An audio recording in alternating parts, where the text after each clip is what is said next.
As World War II in Europe came to a devastating climax for Germany, the Soviet army swept into Berlin for an ultimate victory over fascism in May 1945.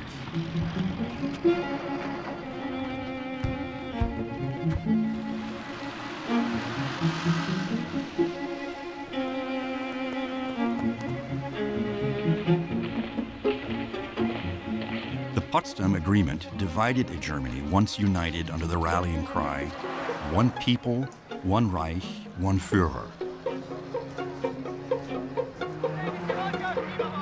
Soon, two Germanys emerged out of the ashes, one controlled by the Soviet Union and the other by the Western Allies. In March 1946, President Harry S. Truman invited his colleague from the Potsdam meeting, former Prime Minister Winston Churchill, to Westminster College in Fulton, Missouri, to receive an honorary degree and to offer an address. The public saw Churchill only as the iron-willed, cigar-smoking statesman. His family saw him differently, as his granddaughter Edwina Sandys remarks. Although we were aware of him as a politician, as a statesman, and as this sort of great person that everybody was in awe of, but we saw the human side of him, and we saw him at Chartwell and at Chequers, and I saw him painting, and we were more at home with him as an all-round person. If Potsdam could be considered the prelude to the Cold War, Churchill's Westminster speech marked the opening salvo less than a year later, as his prophetic Iron Curtain image resounded around the globe. From Stettin in the Baltic to Trieste in the Adriatic, an iron curtain has descended across the continent. Churchill's granddaughter, Edwina Sandys, remembers how her grandfather's 1946 Iron Curtain speech proved to be a reality when the construction of the wall began in August 1961.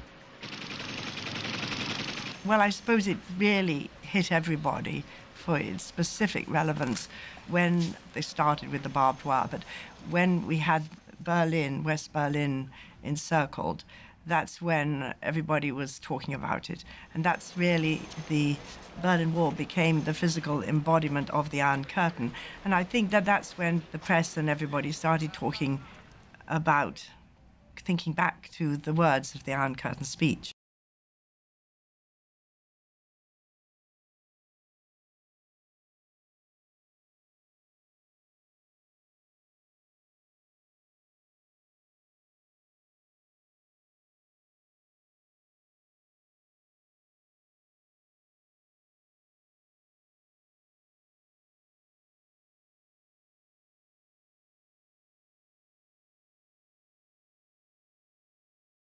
On June 12, 1987, during the 750th anniversary of Berlin, President Ronald Reagan spoke of the dehumanizing conditions forced upon the people of a divided Germany with the construction of the wall. And in Reagan's words, its gash of barbed wire, concrete, dog runs, and guard towers. General Secretary Gorbachev, if you seek peace, if you seek prosperity for the Soviet Union and Eastern Europe, if you seek liberalization, come here to this gate. Mr. Gorbachev, open this gate.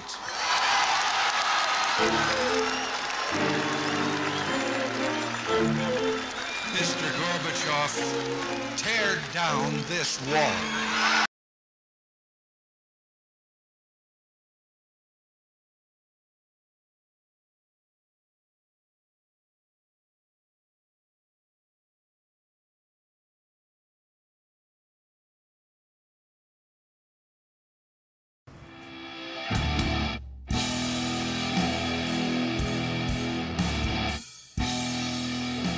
World events have often shaped her work.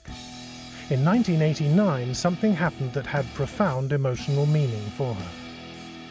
In 1989, when the Berlin Wall fell, I got very excited, and I thought, my goodness, wouldn't it be great to make a sculpture out of the Berlin Wall, if I could get some.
And Ronald Reagan came and he did the dedication because he was the one who said, Mr. Gorbachev, tear down that wall.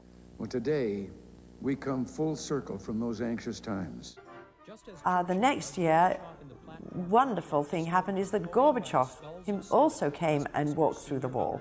In a symbolic move, Gorbachev passes through the Berlin Wall sculpture and steps out onto the Latshaw Plaza. The former Soviet president will stand at the same lectern used by Winston Churchill as he delivers his speech titled The River of Time and the Imperative of Action. His remarkable expressiveness and laconicism convey the drama of the Cold War. Well, I think both Gorbachev and I were both moved, and so the crowds were too. There were 5,000 people watching. Everybody was moved. I have a feeling that my grandfather was listening.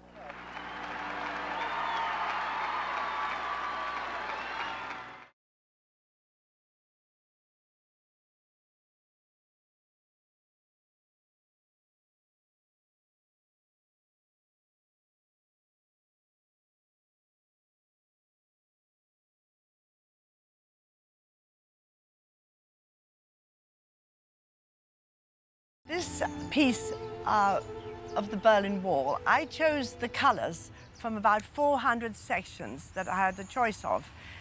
What I wanted was to have some fairly abstract pieces, but they had to be vibrant colors and stand up to the design of the sculpture with the spaces. So one of the things I especially liked was I saw these words written, and at first I didn't know what they were. It's Unwahr, which means lies or untruth in German. And I thought that was very exciting to have these repeated words in this orange.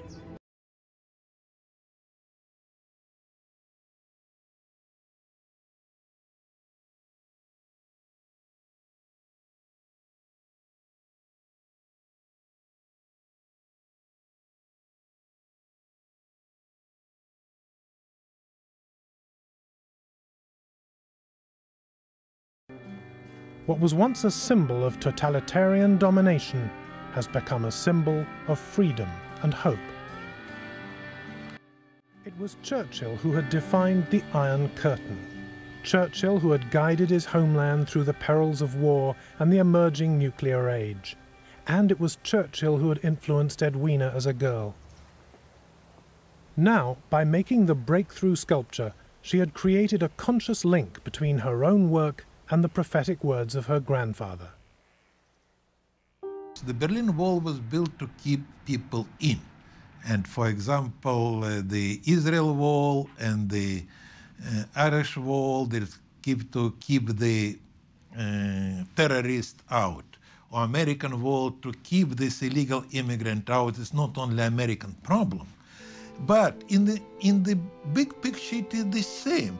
It is you try to put restriction of the freedom of the movement of the people.